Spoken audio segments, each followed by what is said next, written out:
é porque o nosso Senhor Jesus Cristo, Ele nos deu a plena liberdade de adorá-lo e de exaltar o seu santo nome. Você está pronto para adorar o Senhor nessa noite? Aleluia, aleluia. Esteja pronto para adorá-lo nessa noite. Aleluia, esteja livre nessa noite com o seu coração, aleluia, quebrantado, para adorar, para exaltar esse nome que está acima de todo nome. Aleluia. Esqueça as circunstâncias. Esqueça as circunstâncias lá fora. Esqueça nesse exato momento os seus problemas, se é que você tem, em nome de Jesus. Aleluia. Se coloca diante dos pés e se coloca diante do altar do Senhor nessa noite. Aleluia. Ele está com os braços abertos para receber você. Ele está com seus ouvidos atentos para te ouvir. Aleluia. A palavra dele diz que ele não é filho do homem para que minta. Aleluia.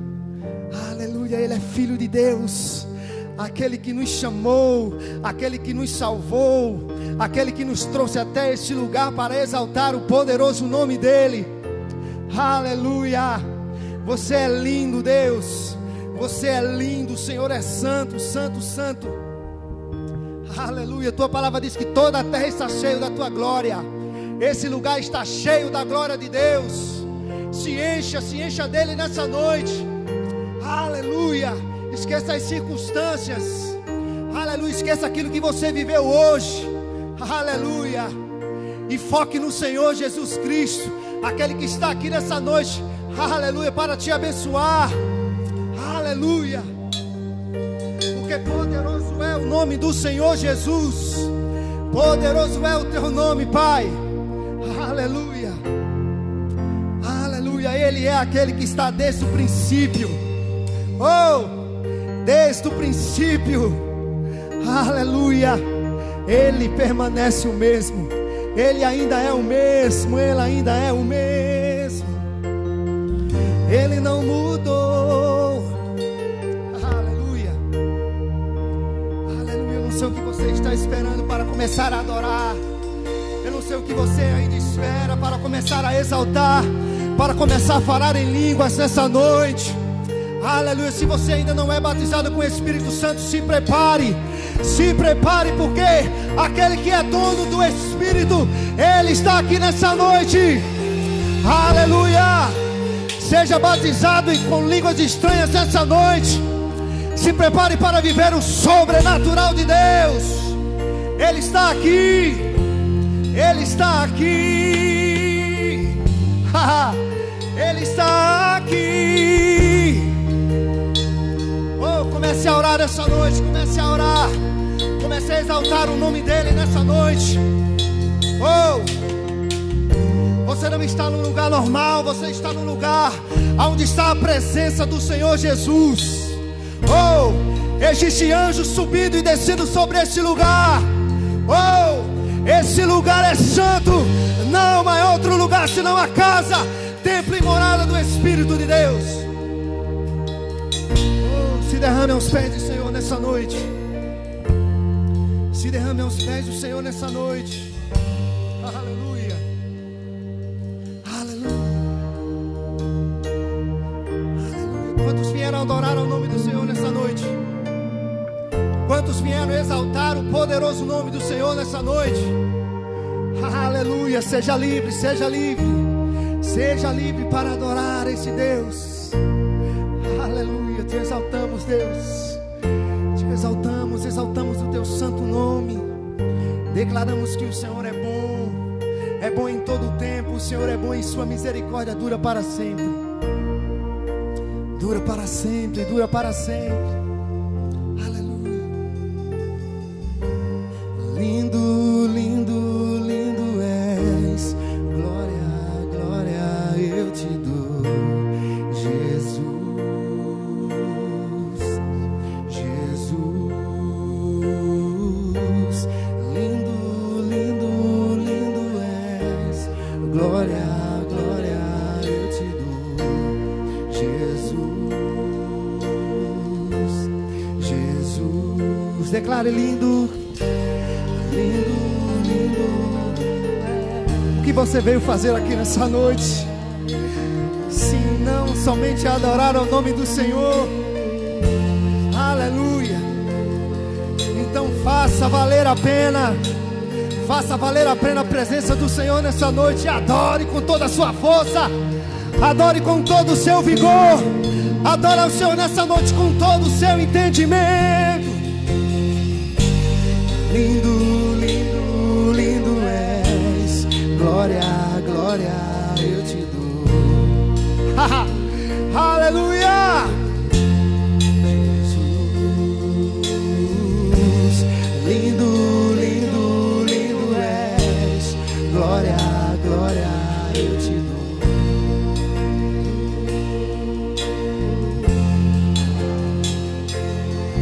Lindo, lindo, lindo, lindo és. Oh, Jesus, Jesus, lindo, lindo, lindo é. Eu ficava a noite todinha só cantando isso. Aleluia. Não precisávamos falar mais nada, só declarar isso, dizer o que Ele é. Lindo, lindo, lindo és. Ah. Lindo, lindo és.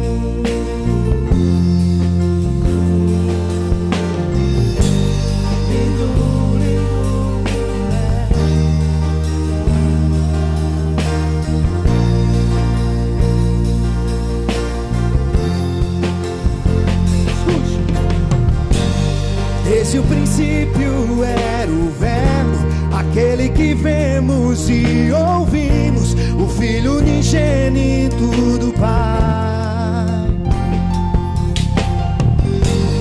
Tu és o meu amado Filho, o meu querer mais sim o teu. Maravilhado nos rendemos, cantamos. Lindo, lindo, lindo és. Jesus,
cantar santo.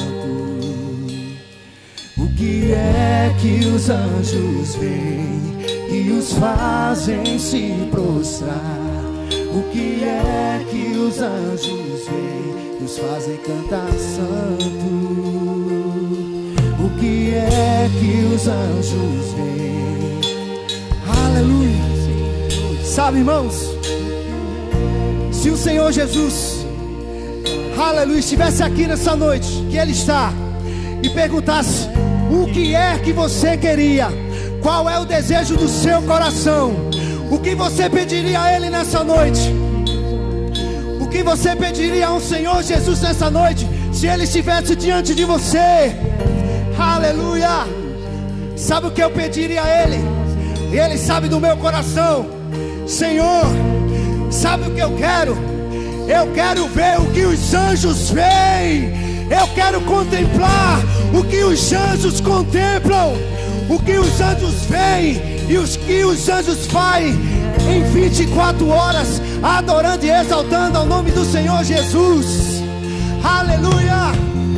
Os anjos adoram o Senhor, adoram a presença do Senhor Jesus 24 horas diante do trono do Senhor, dizendo, declarando que Ele é santo, santo, santo, santo, santo. É o Senhor dos exércitos, aquele que é, aquele que era, aquele que há de vir. O que é que os anjos veem, que os fazem se prostrar? O que é que os anjos veem, que os fazem cantar santo? O que é que os anjos veem, que os fazem se prostrar? O que é que os anjos veem, que os fazem cantar santo? Santo.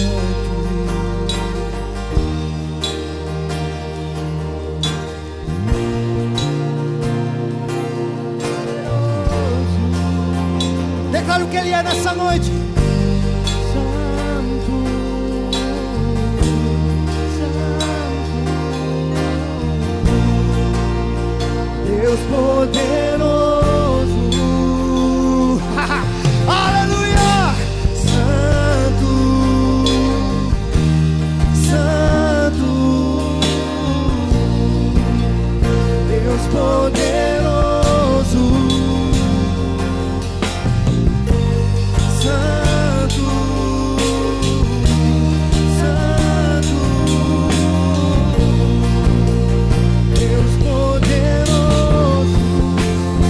Declare santo, santo,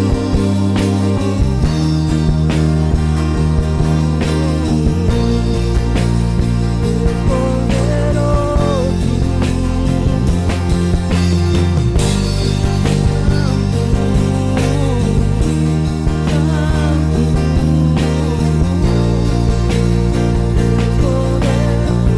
Eu quero ouvir sua igreja agora. Santo,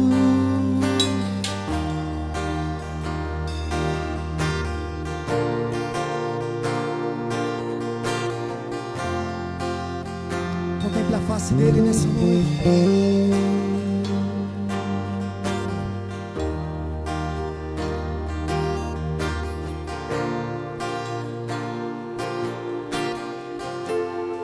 Faça o que os anjos fazem.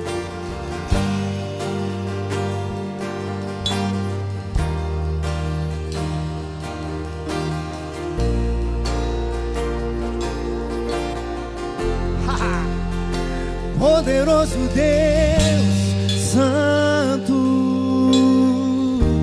santo,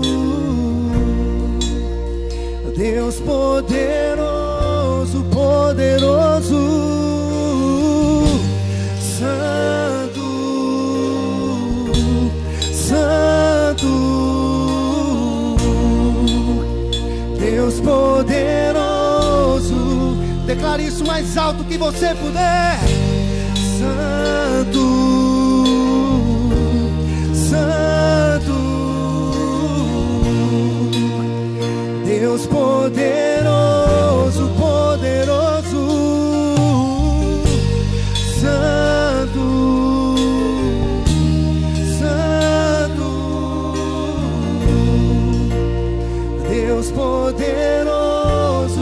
majestoso Deus, santo, aquele que é, aquele que é, aquele que há de vir.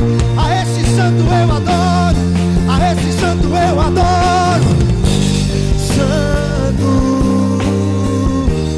santo, Deus poderoso. Santo, santo, Deus poderoso.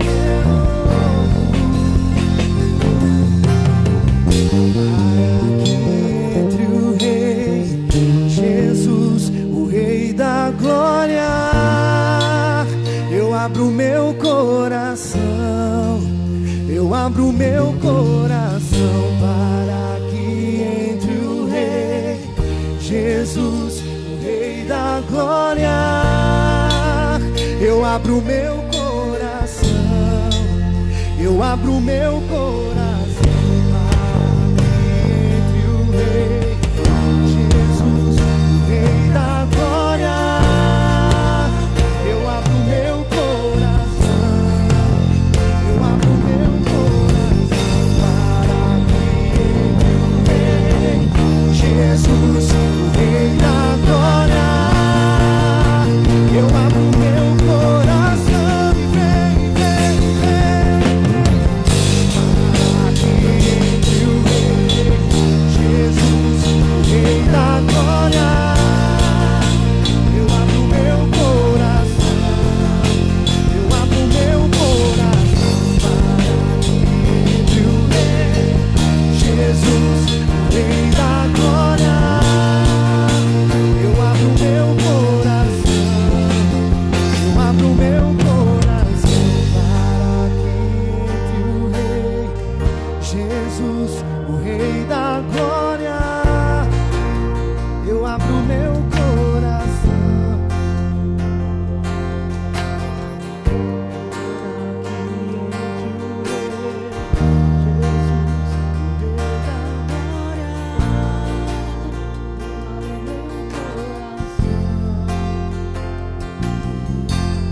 quem é?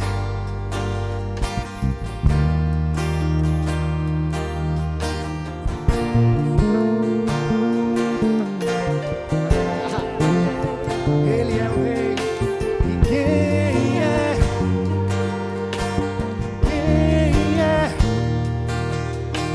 Jesus. Ele é o Rei. Ele é o Rei. Quem é?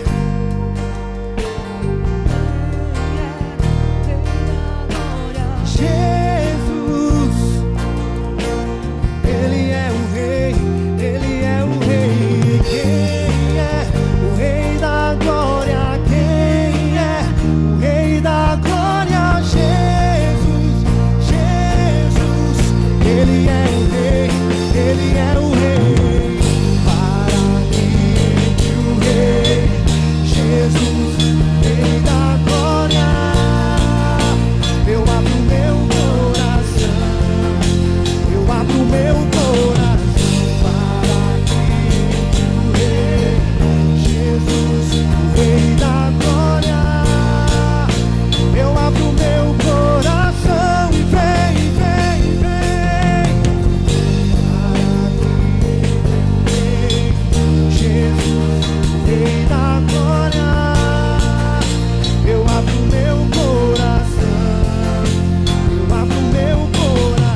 Deus poderoso, Santo, Santo,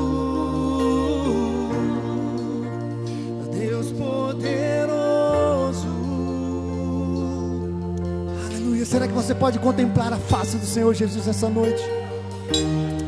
Aleluia. Você está diante de um Deus que faz um novo a cada dia. Aleluia. O que é que você quer que Ele renove na sua vida nessa noite? O que está precisando de mudança na tua vida?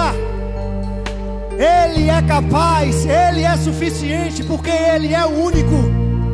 Aleluia. O que o nosso Deus não pode fazer? Aleluia. O que Ele não pode fazer? Aleluia. Aleluia. Ele é um Deus que pode todas as coisas. Ele é um Deus que tudo pode. O que é um câncer para Jesus? O que é uma depressão para Ele? Se Ele ressuscitou Lázaro quando estava morto há 4 dias, o que Ele não pode fazer na minha e na sua vida? Aleluia. Ele é Deus. Ele é Deus. O que Ele não pode fazer na tua vida, meu irmão? O que Ele não pode fazer na tua vida? Aquilo que você não tem mais força para fazer, coloca nas mãos dEle. Coloca nas mãos do Senhor Jesus, que Ele tem força o suficiente para fazer. Aleluia. Porque a sua palavra diz que Ele levou sobre si as nossas dores, angústias, depressão, ansiedade. Tudo Ele já levou sobre si. Todo o peso, toda a carga, toda a influência do mal que possa cair por terra nessa noite, em nome de Jesus. Toda arma do inimigo, forjada do inimigo, possa cair por terra hoje, nessa noite. Aquilo que tem tentado te parar, ei, já caiu por terra nessa noite. Porque eu e você não fomos feitos para parar. Aleluia. Você não foi feito para parar, querido. Você foi feito para prosseguir, e prosseguir para um alvo que é Jesus Cristo. Nada pode te parar, nada pode nos parar, porque eu e você somos adoradores do Senhor Jesus Cristo. Tem adorador aqui nessa noite? Tem adorador aqui nessa noite? Aleluia. Aleluia.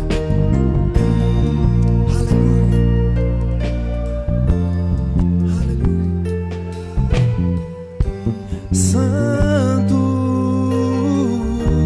Santo, Deus poderoso. Aleluia. Coloca a mão no seu coração.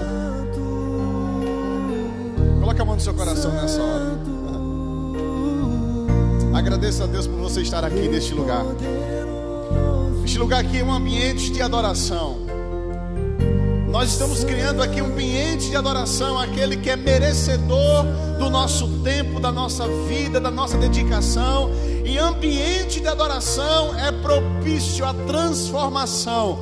Ambiente de adoração, sabe, nós podemos nos surpreender com o que Deus é capaz de fazer. Deixa eu falar uma coisa aqui para você. Aquilo que é impossível aos seus olhos, aquilo que é impossível para você, aquilo que você não tem condições de fazer, aquilo que você não tem condições de mudar, confia no Senhor. Confia no Senhor. Não mude, não tente mudar só aquilo que Deus é capaz de mudar. E o que eu faço, pastor? O que é que eu faço, pastor? Adore a Ele, se entregue a Ele em paixão de adoração fervente dentro de você. Mas pastor, eu não tenho vontade de adorar. Eu não tenho vontade de adorar. Não precisa ter vontade. Faça pela fé.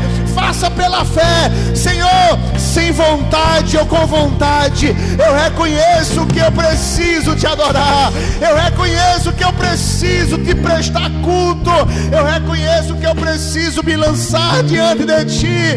Ele é o teu lugar de refrigério, Ele é o teu lugar de descanso, Ele é o teu lugar de alegria, Ele é o teu lugar de alegria, de ousadia, Ele é o teu lugar de proteção, Ele é o seu Senhor.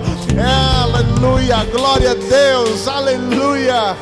Te adoramos, te rendemos graças, te rendemos louvores, Jesus. Seja entronizado, Jesus. Seja reverenciado, Jesus.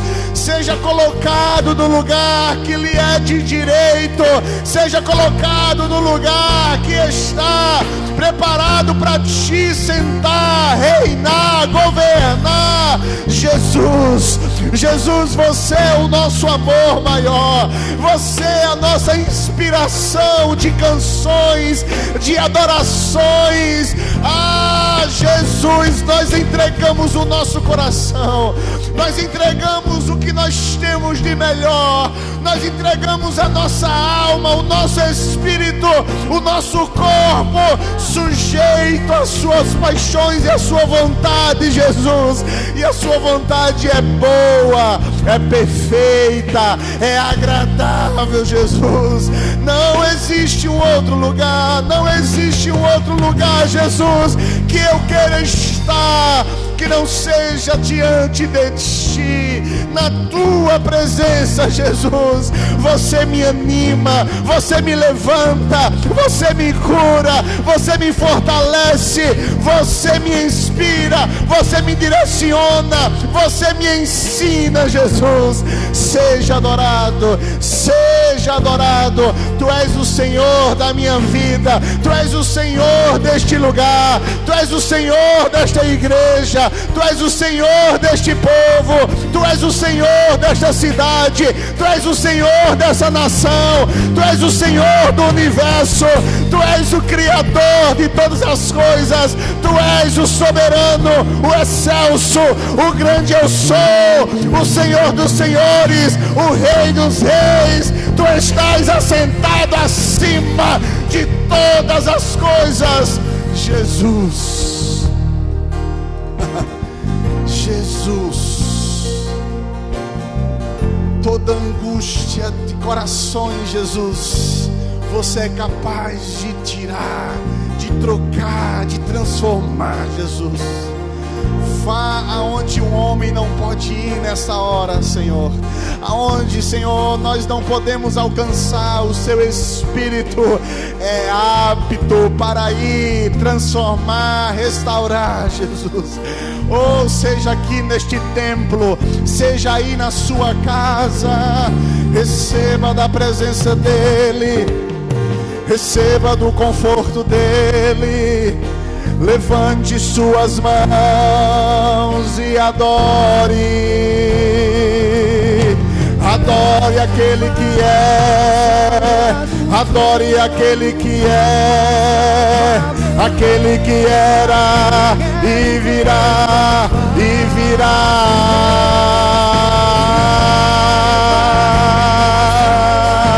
Nosso espírito é de adorador, o nosso espírito é de adorador.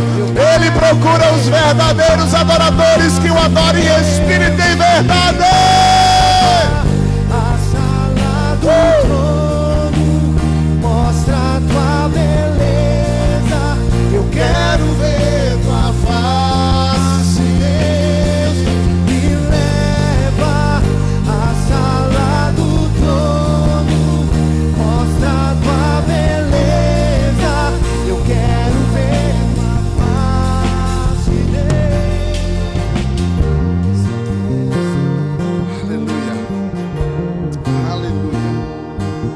Glória a Deus, glória a Deus. Você pode dar um glória a Deus aí bem alto. Você pode aplaudir ao Senhor aí com toda a sua força e com todo o seu coração. Aleluia. Pode sentar. Se deixar, a gente passa a noite toda. Como é bom, né? gente só passa a noite toda naquilo que é bom, que nos faz bem. Olha o pregador aí, pregador mirim.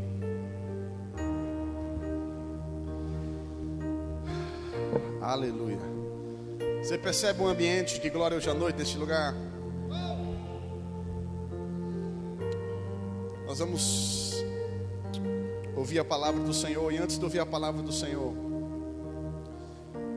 queria ler um texto aqui para você, que está no livro de Gênesis capítulo 4. E no livro de Gênesis, no capítulo 4, a palavra de Deus diz assim: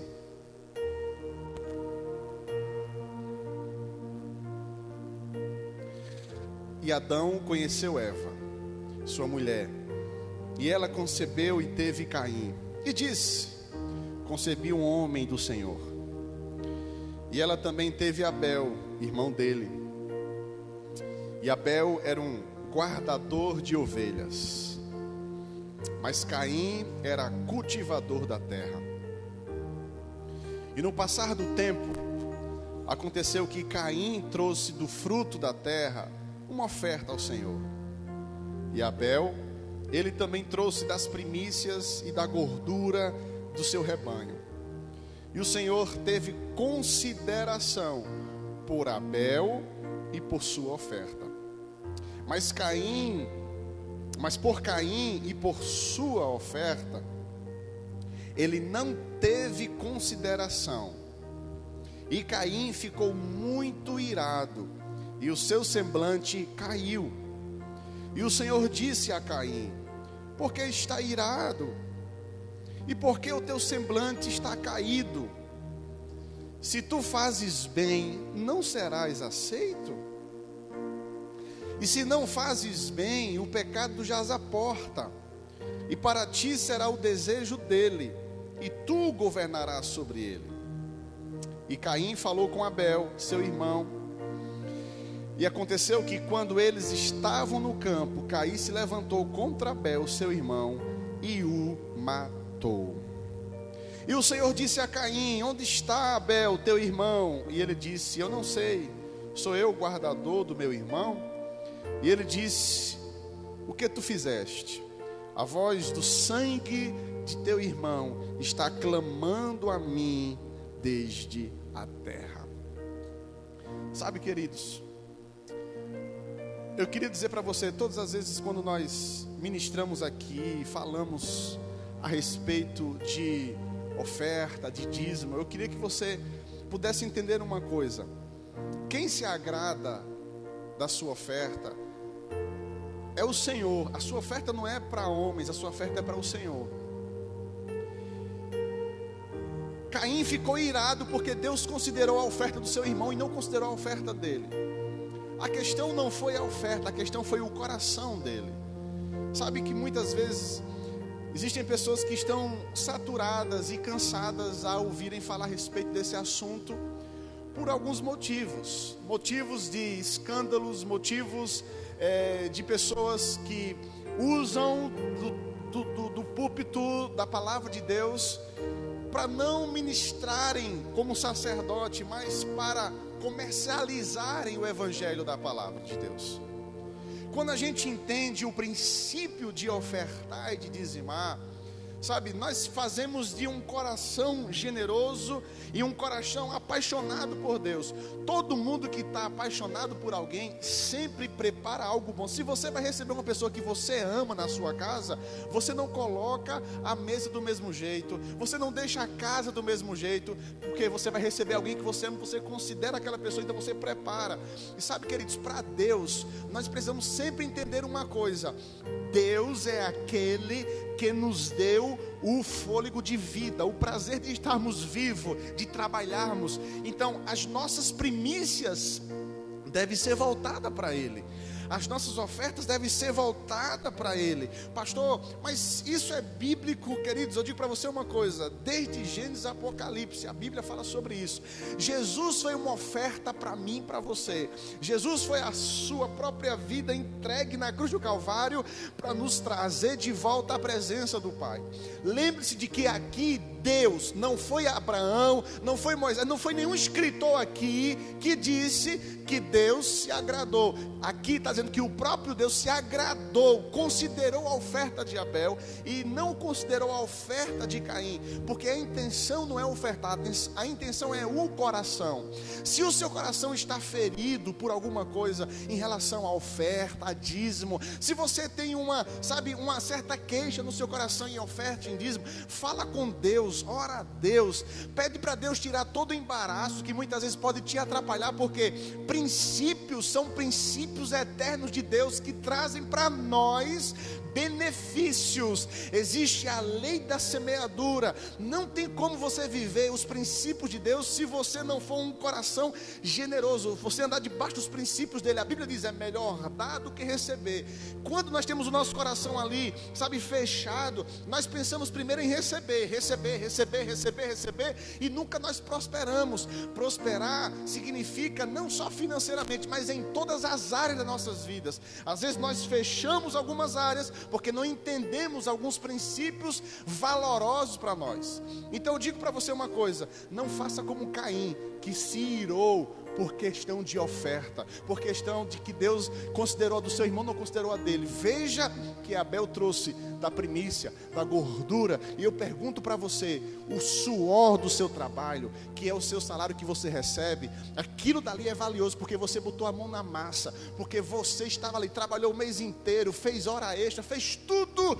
E eu digo para você, aquilo dali, quando você recebe, você tem a consideração de, quando chegar na sua mão, falar assim: Senhor, muito obrigado pelo pão de cada dia que o Senhor tem me dado, muito obrigado pelo sustento. Ou você já está pensando: meu Deus, não vai dar nem para pagar as contas. Eu digo para você uma coisa: não ande com uma mentalidade de alguém que nunca vai ser nada e ter nada na vida. Quando você entende os princípios de Deus, Ele começa a organizar a sua vida. E ser próspero não é só dizimar e ofertar. Ser próspero em tudo e conhecer é saber administrar o que Deus coloca na tua mão, para que você não gaste mais do que ganha, para que você não fique mais endividado, não, mas para que você saiba administrar, separar, que você saiba guardar, que você saiba investir. Esse é o desejo de Deus para os seus filhos. Se você observar na Bíblia, aqueles homens que tinham um coração generoso, eles prosperavam, porque eles sabiam reconhecer: aqui está a força do meu trabalho, aqui está o suor do meu trabalho, e eu reconheço, Senhor, em primeiro lugar, você. Amém?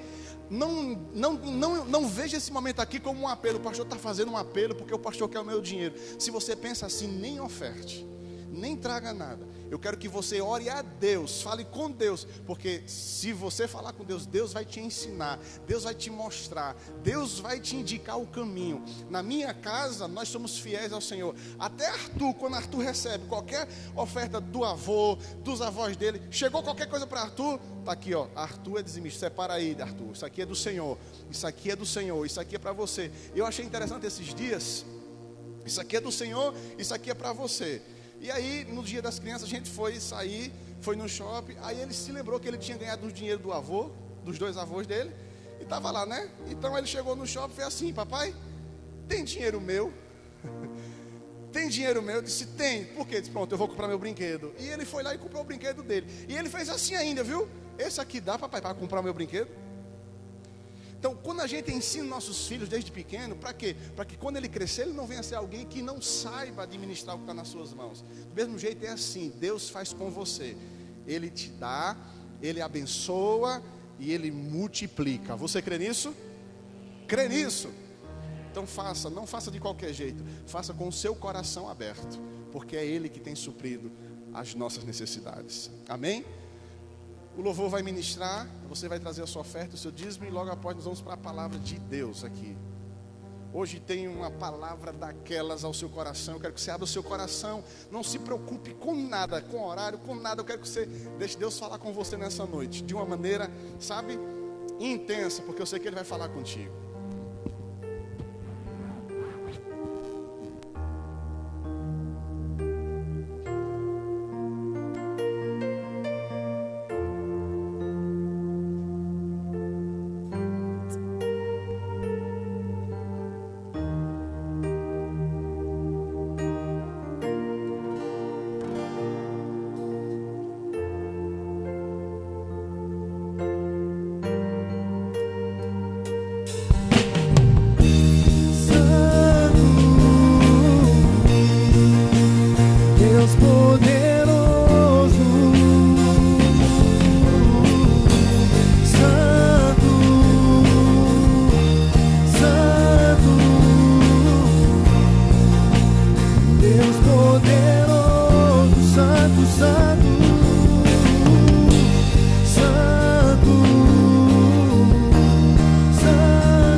damos graças por esses dízimos e por essas ofertas que os teus filhos trouxeram à tua casa. Abençoe suas vidas, abençoe seus celeiros, abençoe, ó Deus, que o Senhor traga sabedoria ao administrar, sabedoria, ó Deus, a multiplicar, sabedoria, ó Deus, a semear, que eles sejam prósperos, ó Deus, em todas as áreas de suas vidas. É o que nós declaramos, porque nós não pregamos, ó Deus, um Deus de prosperidade, aonde o interesse, ó Deus, é financeiro, material. Prosperidade não é, Senhor, apenas isso. Prosperidade é na alma, no corpo, no espírito, em todas as áreas das nossas vidas. Que eles tenham, Deus, o entendimento e a clareza da tua palavra, em nome de Jesus, amém e amém. Pode sentar. Você está pronto para receber a palavra de Deus? Então eu quero chamar aqui um pregador de fora hoje, veio dos Estados Unidos, está no estilo ali, irmão Erivaldo, certo? Ele é o pregador da noite, e eu sei que Deus colocou a palavra no coração dele, e a palavra já está ali, e que você possa abrir o seu coração e receber aquilo que Deus tem para falar a sua vida, amém? Glória a Deus. Levante suas mãos para cá. Pai, nós te damos graças nessa noite, pela tua palavra que será ministrada pelo teu filho. Abrimos o nosso coração para receber a boa semente incorruptível, Senhor, dela, que ela possa germinar em nossos corações e dar frutos. Fala conosco aquilo que nós precisamos ouvir, em nome de Jesus, amém e amém. Está parecendo um missionário, gente? Eu acho que será que tem um chamado para... Amém. Graça e paz, amada igreja. Sei que pode fazer melhor. Graça e paz, amada igreja. Amém.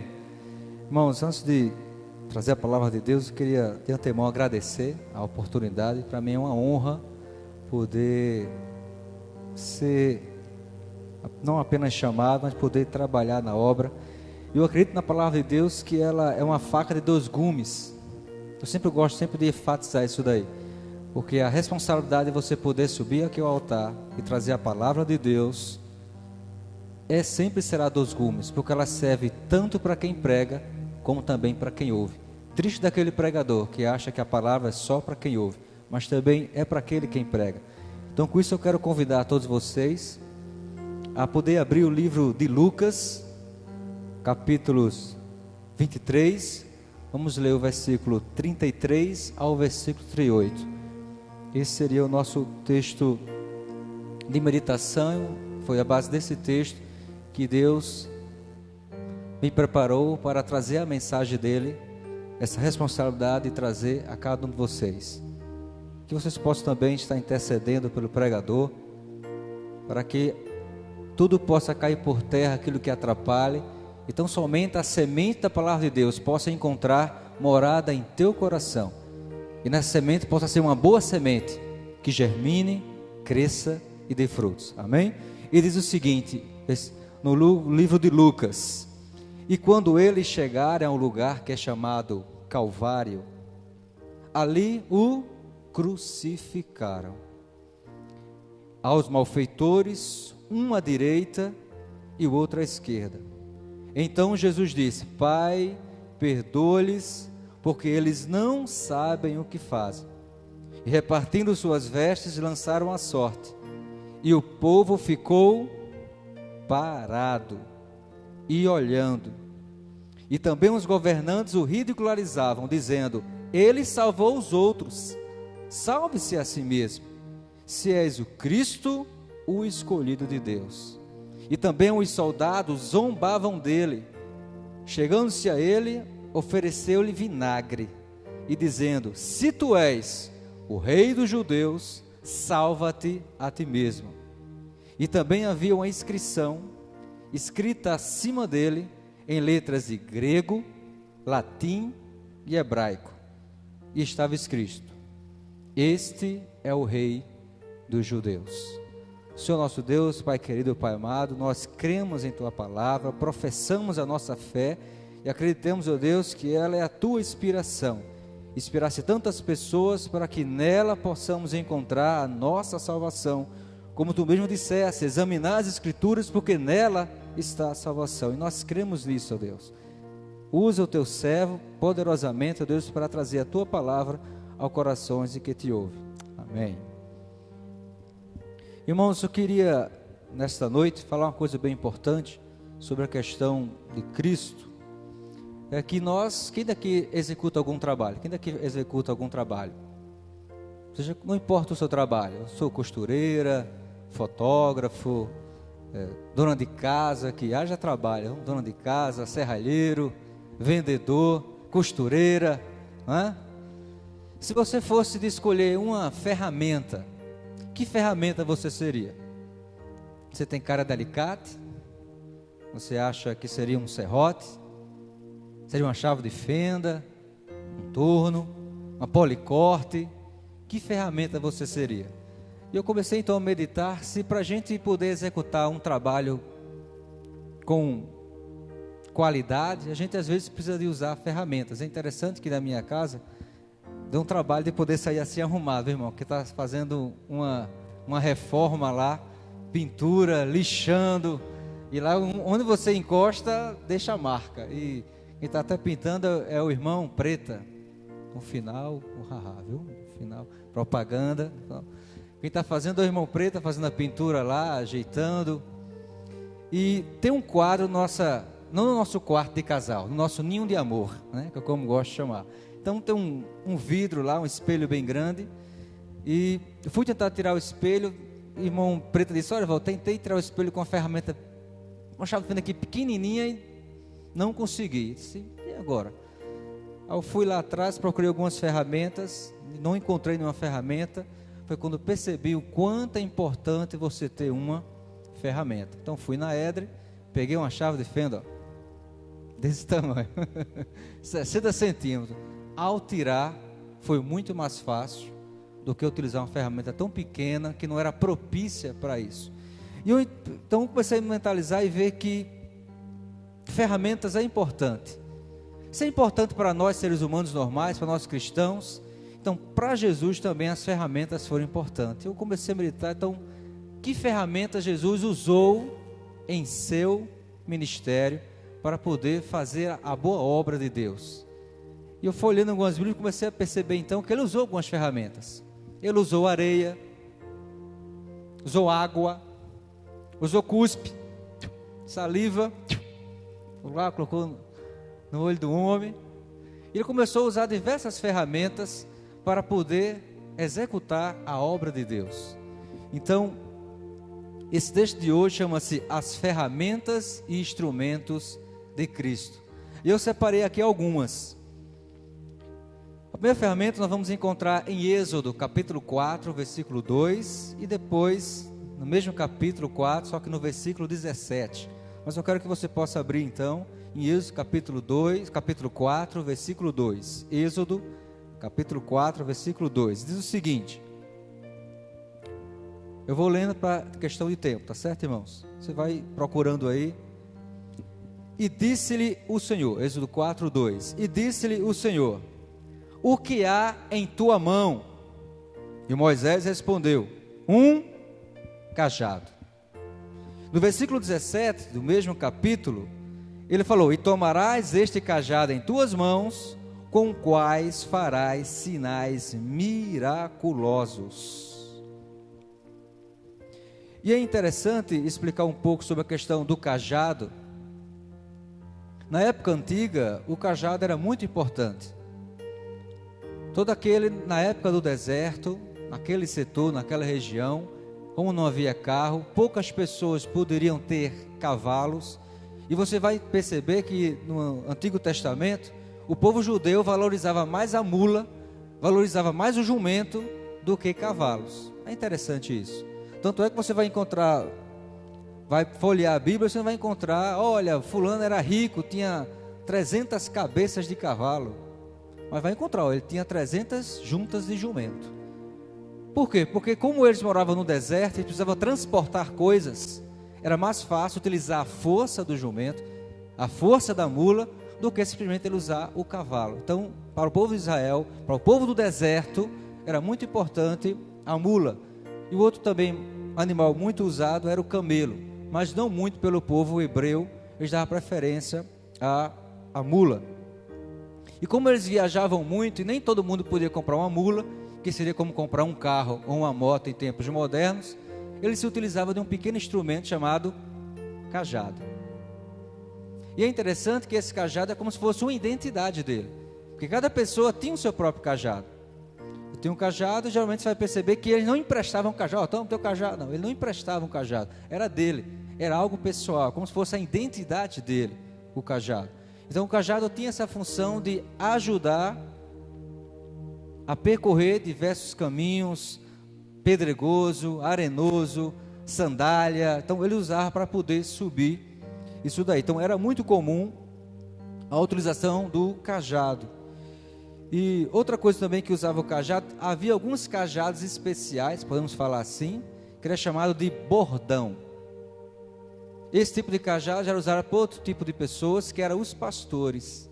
Que é uma espécie de cajado, só que na ponta dele havia uma pequena lança, aliás, uma pequena curva, que ele utilizava para poder ajudar ao pastoreio dos cordeiros. E é interessante que ele, no caso do pastoreio, ele usava de duas formas. Uma seria para cuidar das ovelhas, seria para trazer as ovelhas para mais próximo dele, porque geralmente esse cajado tinha geralmente 2 metros, ou então a 1,80, era maior do que o próprio pastor, e ele conseguia pegar a ovelha ou pela cabeça, ou então pelas patas e trazer para ele. Ou então, se ele quisesse adiantar para que a ovelha pudesse ir mais para longe, ele simplesmente tocava no dorso dela, empurrando, e ela ia. E é interessante que ele não usava o bordão para bater nas ovelhas. Ele só indicava a direção ou trazia para perto, ou caso acontecia de aparecer algum lobo ou algum outro animal, leão, que viesse atacar as ovelhas, ele usava então um cajado para proteger as ovelhas. Olha, se ele quisesse então bater na ovelha ou bater na jumenta, ele não usava o bordão? Não, ele usava a vara. Já era outro instrumento menor, aí sim, que tinha o significado de bater, mas com o cajado ou com o bordão, o nível principal deles era de proteção. A pergunta, senhor Evaldo, e o que é que tem a ver cajado, se na Bíblia não mostra que Jesus está levando nenhum cajado na mão? Ora, se ele é hebreu e situava-se na região da Judéia de Nazaré, e você pode ver que ele fez diversas viagens, com certeza, para facilitar o seu caminho, ele utilizou um cajado. E é interessante saber que o cajado também tem sua visão espiritual, como está escrito em Salmo 23, versículo 4, ele diz: sim, ainda que eu ande pelo vale da sombra da morte, não temerei mal algum, porque tu estás comigo, a tua vara e o teu cajado me consolam. É nítido que o salmista faz referência ao cajado como lugar de proteção, de consolo, fazendo menção como o pastor, ele cuida das ovelhas, de querer trazer para perto. Então Cristo foi o bom pastor, o melhor pastor, o pastor de Deus, que cuida das suas ovelhas, daquele que mesmo se tiver 99 no aprisco, ele daria a sua vida para em busca daquela que está perdida.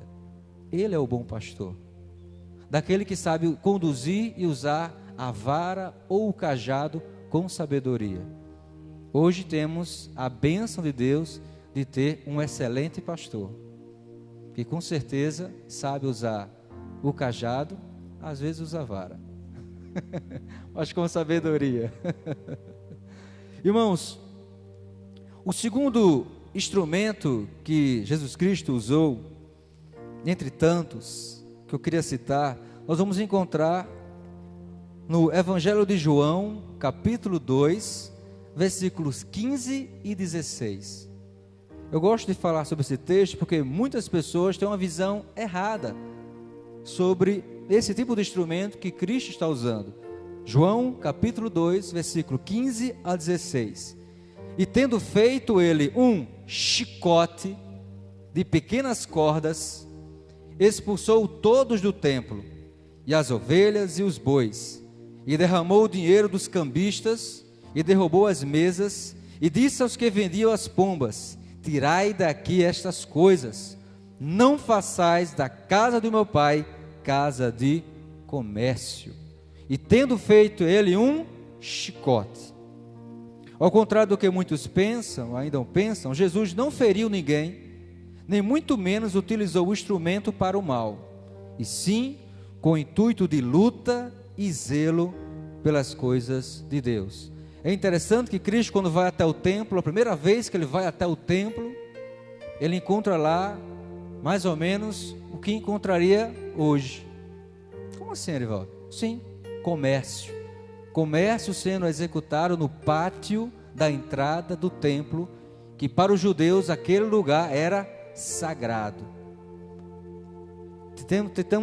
Temos que lembrar que naquela época ainda havia os santos dos santos. Temos que lembrar que naquela época ainda um véu separava os homens de Deus. Temos que também pensar que naquela época aquele templo era a herança de Deus para os homens. Se eu tivesse a ter algum contato com Deus, se eu tivesse em pecado, segundo os mandamentos da lei, eu teria que apresentar a minha oferta de sacrifício, era para aquele lugar que eu deveria levar. Então aquele lugar era sagrado, como ainda é para o povo judeu, mesmo só havendo uma pequena parte do muro da primeira construção que Salomão fez em Israel. Então para aquele povo era sagrado aquele lugar. E quando Cristo chega na casa de Deus, ele encontra um comércio. Ele encontra não pessoas vendendo rosas ungidas, casquinha de cruz, amuletos, copo cheio d'água abençoado, bolsas de dudu cheia de pétalas. Comércio, prosperidade, dá e Deus te dá. Banco. Então ele se revolta, e é interessante que nos próximos versículos os próprios apóstolos se espantam, mas se lembra de algo. Quando Cristo faz o chicote, levanta o braço, ele se lembra de uma passagem do Antigo Testamento: e o zelo da casa de Deus o consumirá. Irmãos, eu pergunto a vocês, como vocês têm usado o seu chicote? Como muitos que usam a sua religião para denegrir, como muitos evangelistas que ao chegar na casa de uma pessoa que tem uma religião diferente da sua, a primeira coisa que faz é humilhar a religião da pessoa, porque ela pensa diferente de você. Temos que entender que esse chicote que Jesus usou foi para zelo e lutar pela casa de Deus. Como nós temos zelado a casa de Deus, como nós temos lutado pela casa de Deus, como nós temos lutado pelo Evangelho. Se eu for aqui na rua, vou encontrar bandeira amarela, bandeira vermelha, bandeira laranja, bandeira verde, e tem gente que briga, discussão de WhatsApp, briga para quem fez a maior carreata, briga para ver quem é isso, briga para ver quem é aquilo. Aí eu pergunto, estão brigando agora porque tiraram um relógio. Tem grupo que briga porque tiraram o relógio, que não podia e tal. Se as pessoas brigassem por Cristo e pelo Evangelho, da mesma forma que briga pelo seu time, que briga pela sua escolha política, ou briga por tantas coisas, o mundo seria bem diferente. Eu pergunto mais uma vez, como nós temos usado o nosso chicote?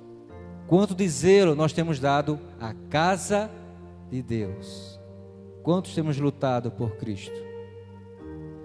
Irmãos, o terceiro ferramenta que Cristo usou, que eu acho que é um dos pontos mais belos do Novo Testamento, vamos encontrar também no Evangelho de João, capítulo 13, versículo 5. Esse instrumento, eu digo a vocês, que foi um marco na história do cristianismo.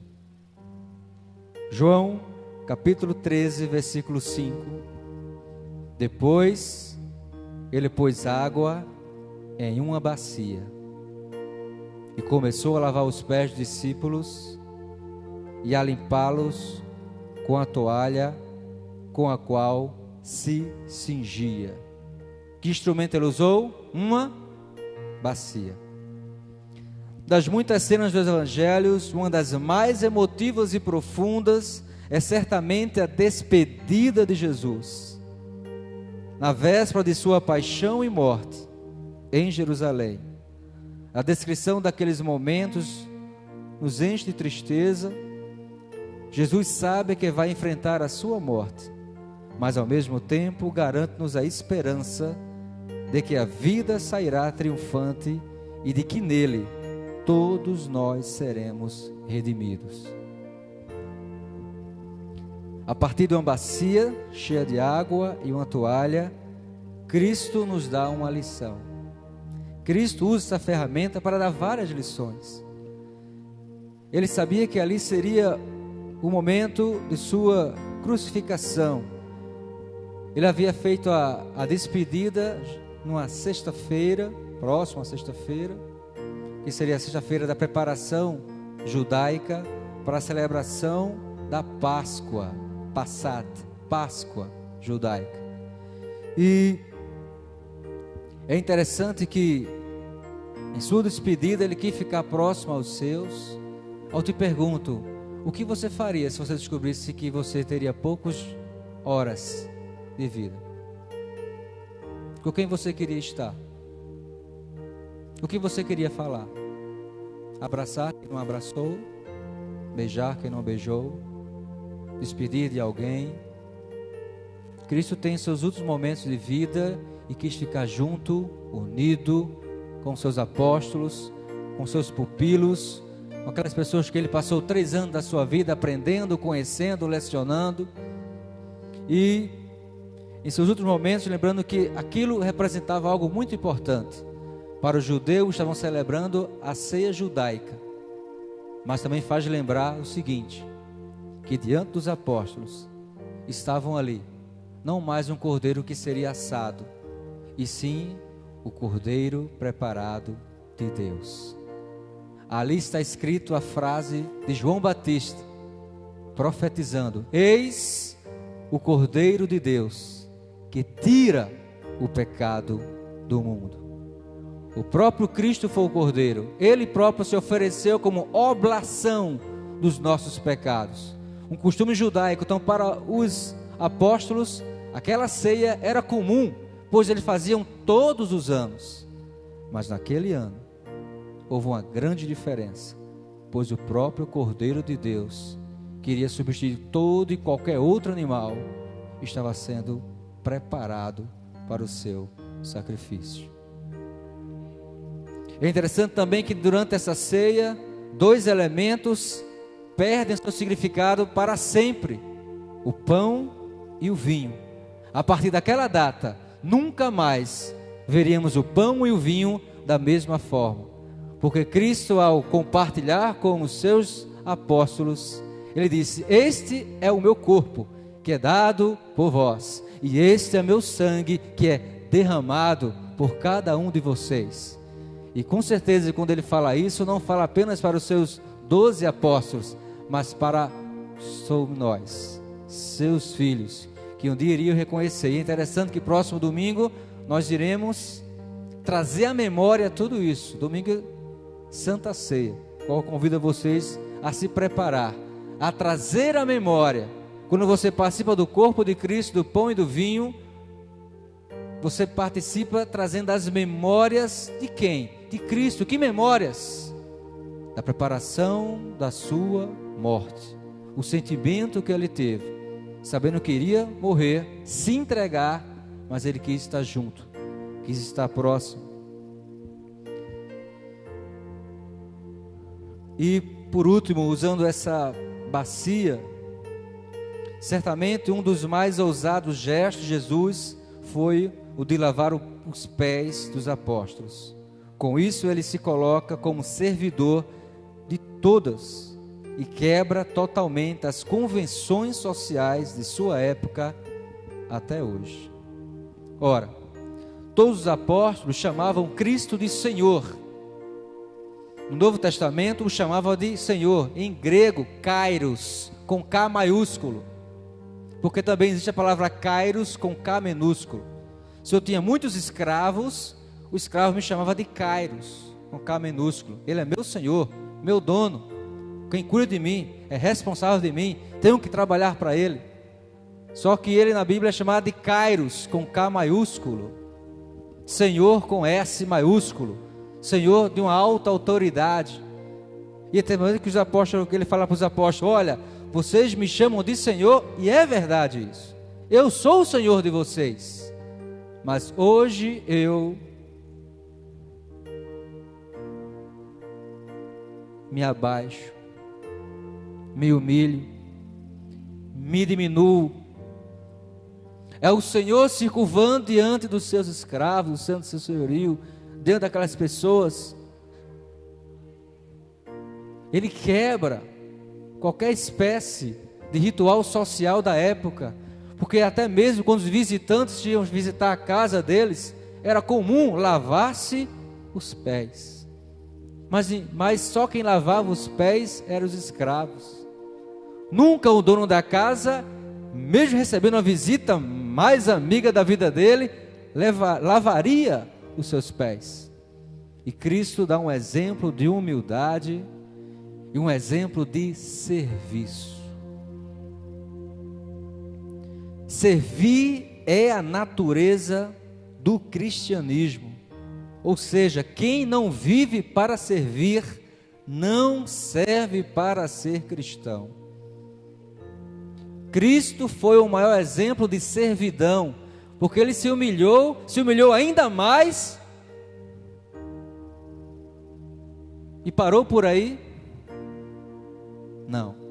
Se o Senhor para lavar os pés do escravo era humilhação, a Bíblia fala que ele ainda se humilhou ainda mais, graças à sua quarta ferramenta, ao seu quarto instrumento, que nós lemos em Lucas, versículo 23, capítulo 33, que diz: e quando eles chegaram a um lugar chamado Calvário, ali o crucificaram.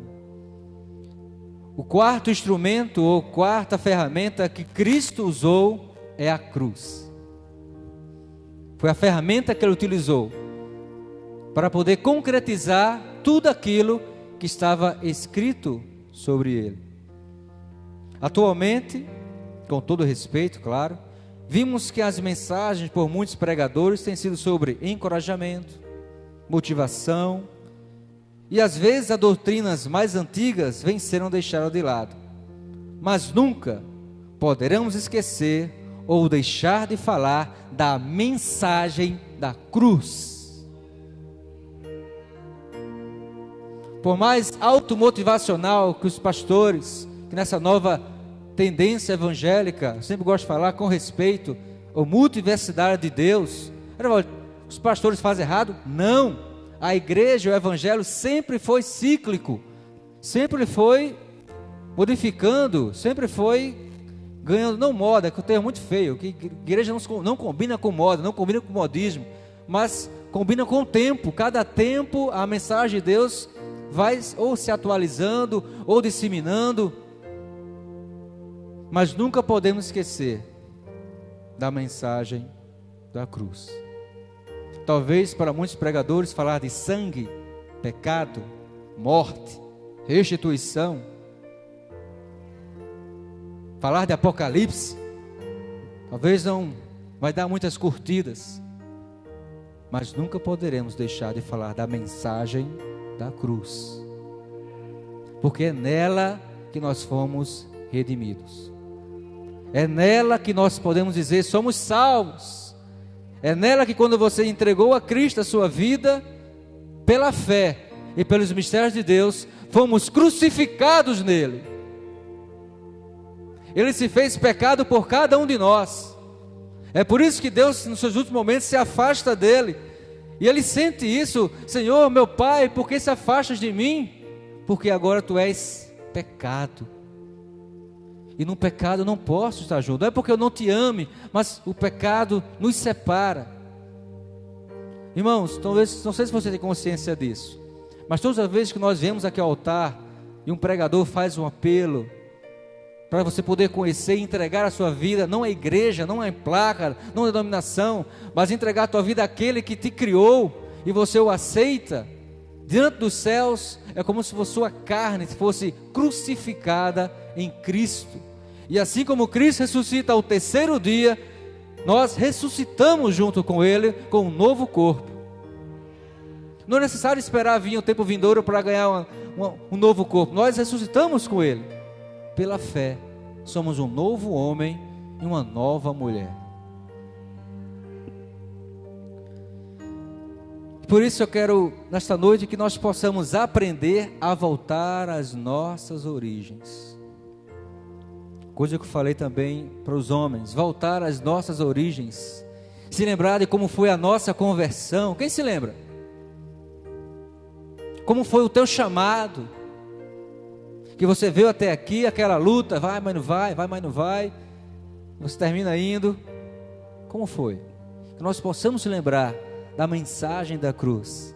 E é interessante falar um pouco sobre cruz, que lembramos sobre crucificação.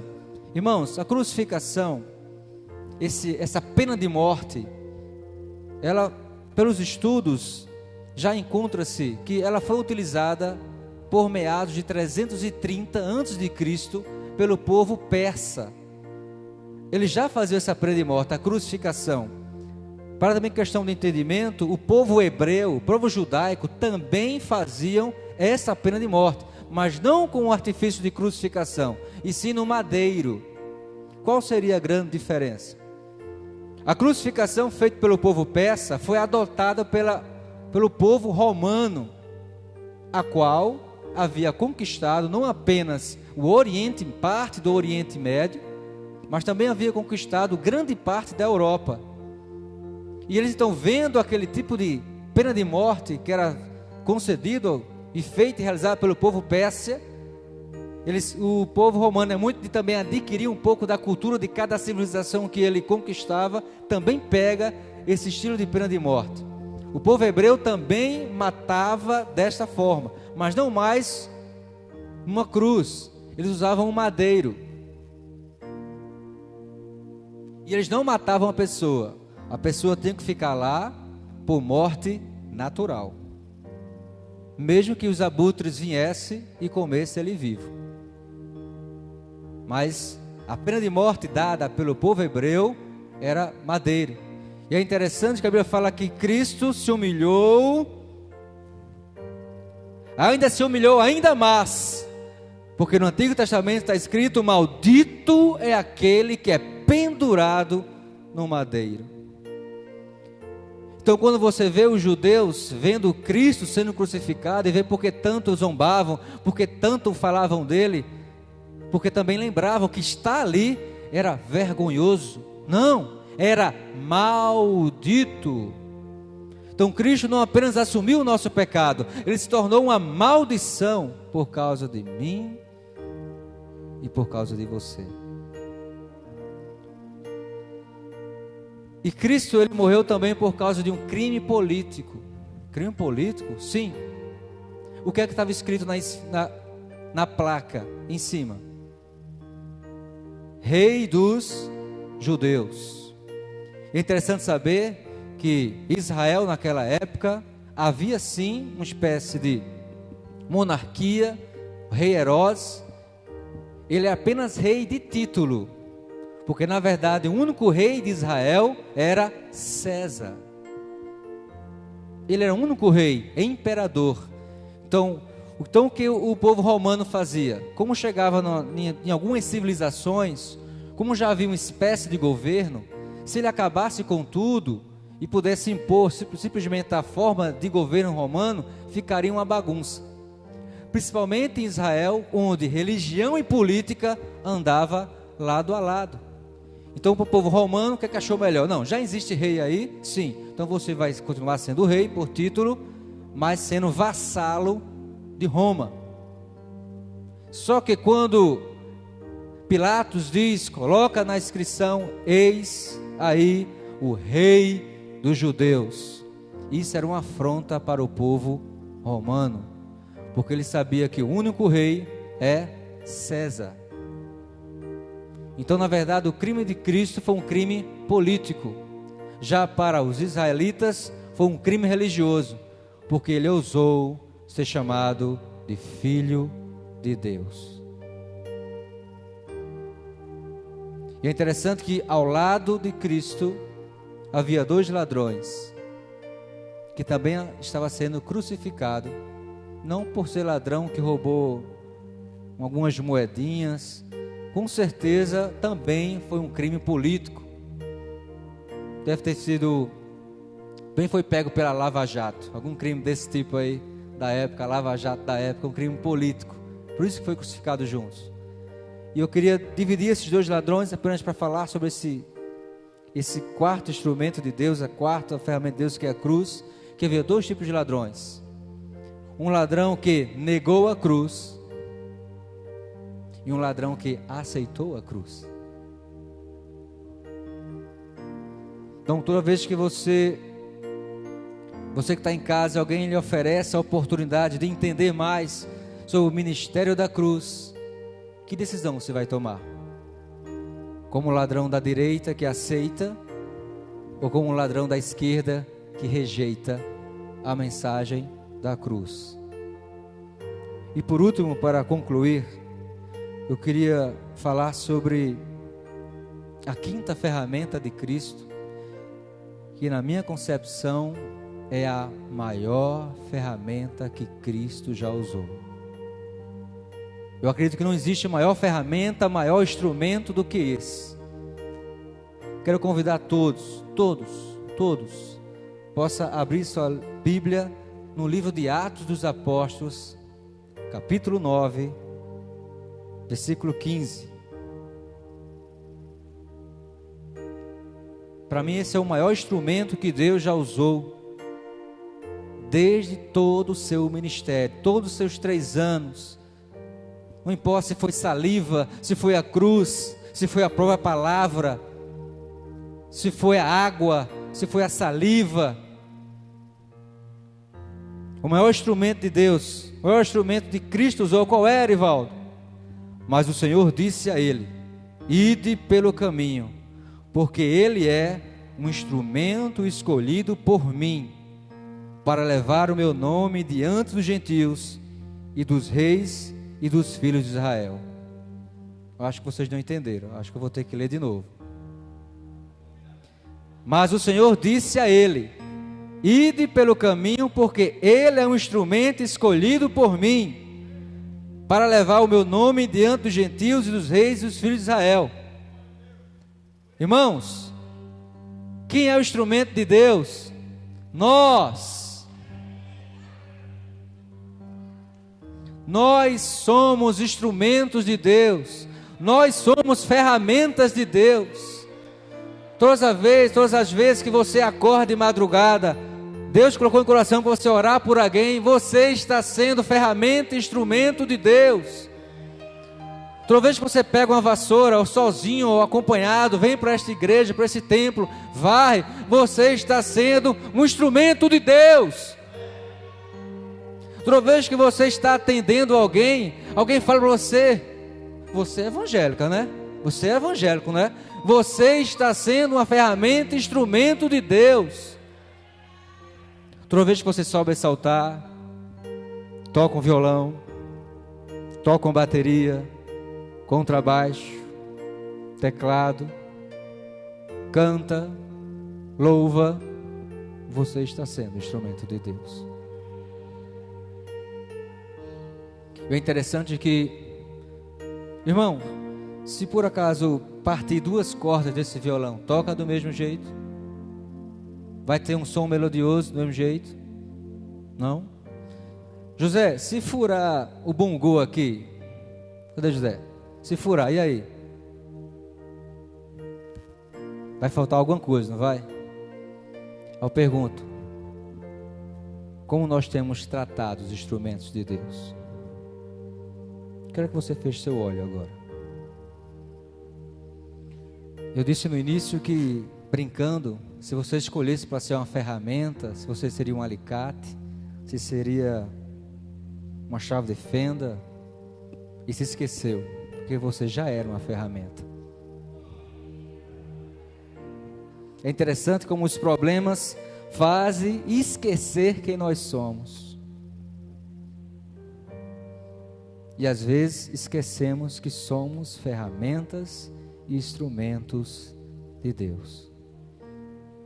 Temos essa missão de poder abençoar, de poder ajudar, de poder levantar alguém, consolar alguém,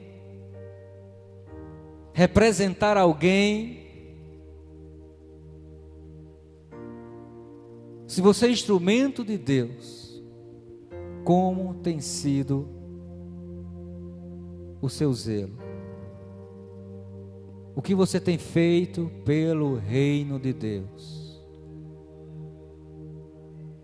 Qual é o teu chamado?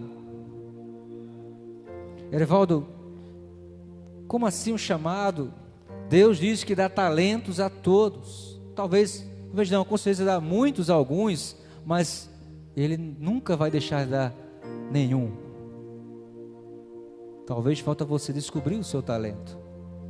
Talvez falta você olhar para a sua mão e afinar a corda, amolar a sua faca, porque a faca perde o seu uso quando perde o fio. O instrumento violão perde o seu uso quando parte as suas cordas. O sal perde o seu uso quando perde o seu sabor. Está na hora de sabermos e tomarmos posse que somos instrumentos de Deus.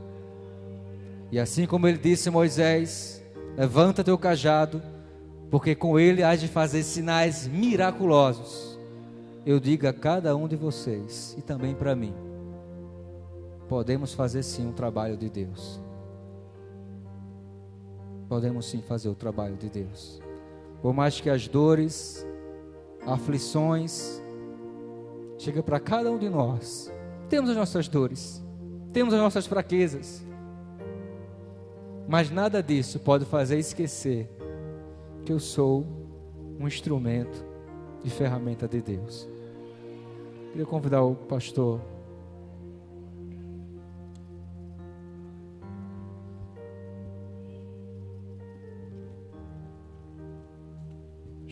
Obrigado pela oportunidade, pastor.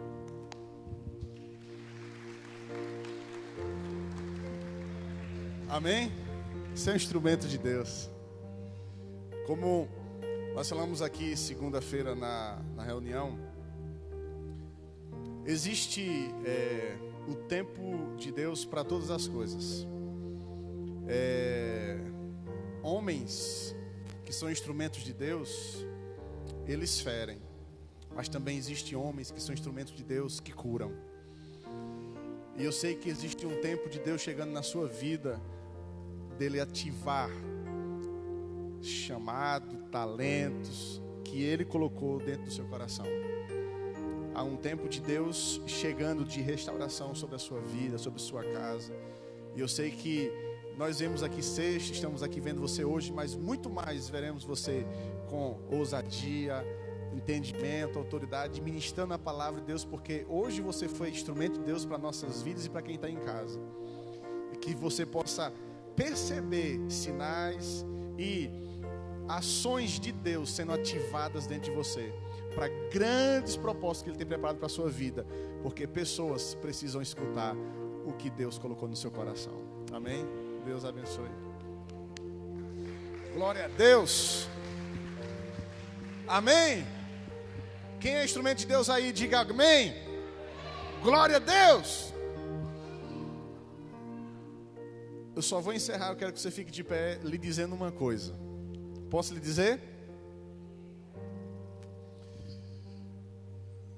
Como eu tenho falado aqui muito na igreja, eu não estou repetindo isso aqui, não é para falar nada de ninguém, nem para ninguém. Eu só quero que você entenda uma coisa, pegando aquilo que Erivaldo falou aqui. As pessoas nesse tempo de política têm as bandeiras e eles juntam pessoas para fazer a sua propaganda, para alcançar o mais possível pessoas para ter um voto e poder chegar lá. Se nós, como igreja de Deus, tivermos o mesmo empenho de propagar o evangelho, em um ano nós mudamos muita coisa aqui na nossa cidade. Porque são 30 dias, 40 dias que as pessoas têm para fazer a sua campanha, para juntar pessoal, para sair, fazer carreata. Mas se a igreja de Deus se envolver intensamente, do mesmo jeito, em relação à defesa do evangelho, de pregar o evangelho, eu digo para você, em um ano, a gente pode tirar muitas famílias da destruição. A gente pode tirar muitos jovens das drogas. A gente pode resgatar muita gente do inferno e trazê-las para o reino de luz do Senhor. Só cabe a cada um de nós nos envolvermos e dizermos: Senhor, usa a minha vida, eu quero me lançar, eu quero me entregar para você. Os tempos estão se findando e a igreja precisa estar acordada. Ontem eu coloquei no Instagram e no meu Facebook o ato que aconteceu no Chile, de igrejas cristãs sendo incendiadas.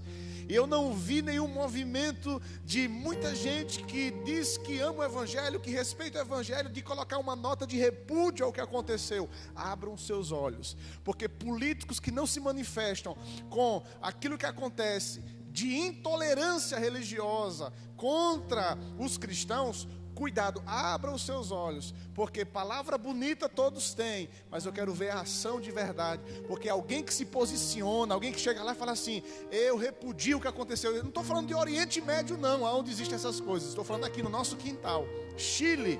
Amanhã pode ser o Brasil. Se a igreja não despertar, se a igreja não estiver acordada, vamos ser um instrumento de Deus para alcançar o coração de pessoas, para tocar o coração de pessoas, assim como esses instrumentos aqui tocam o coração de pessoas, tocam o coração de Deus, nós possamos estar afiados para tocar no coração de pessoas que estão perdidas. Amém? Sexta-feira temos encontro dos homens lá na casa do irmão Wellington. Prepararam um bode pra gente, irmão. Lá tem um bode assado. Não, eu vou tirar o bode não, porque bode é uma coisa feia, né? Bode é coisa... Não, mas tem um carneiro. Pronto, melhorou, né? Sexta-feira, encontro dos homens lá na casa do irmão Wellington.